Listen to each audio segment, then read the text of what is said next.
আমার স্ক্রিনে যাকে দেখতে পাচ্ছেন সে কিন্তু ভাইরাল দেলে ভাই। তার একটি ভাইরাল ডায়লগের কারণেই সে ভাইরাল হয়েছে। নারীর মায়া পড়িস না রে, অভিনয়ের জন্য নারী সেরা রে। আচ্ছা, সে কি বুঝলো অভিনয়ের জন্য নারী সেরা রে? নিশ্চয়ই সে নারীর মায়ায় আগে পড়ছিল, যার কারণে সে বুঝতে পারছে। আর যারা তার এই ভিডিও নিয়ে আমরা এত মাতামাতি করি, এত কিছু করি, এত কন্টেন্ট তৈরি করি, তারা প্রত্যেকেই কিন্তু নারীর মায়ের সাথে জড়িত। প্রত্যেকেই নারীর পিছনে ঘোরে, নারীর পিছনে ছুটে। প্রত্যেকেই প্রত্যেকের জায়গা থেকে সব সময় সর্বদাই, রাত বলেন দিন বলেন, নারীর মায়ার পিছনেই ছুটে। এরপরও তারা নিজেরা আবার ফেসবুকে স্ট্যাটাস দেয়, যখনই একটু ছাকা খায়, যখনই একটু মানে নারীরা একটু ছলনা করে, তখনই ফেসবুকে স্ট্যাটাস দেয়, নারীর মায়া পড়িস না রে, অভিনয়ের জন্য নারী সেরা রে। আরে পোলা, অভিনয়ের জন্য প্রত্যেকেই সেরা।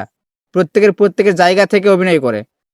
এক মা বাবারা সন্তানের কাছে অভিনয় করে, সন্তানেরা মা বাবার কাছে অভিনয় করে। প্রত্যেকের জায়গায় থেকে দুনিয়াতে অভিনয় করে। কিন্তু এই অভিনয় সারা জীবন কিন্তু চলবে না, এটা মাথায় রাখো।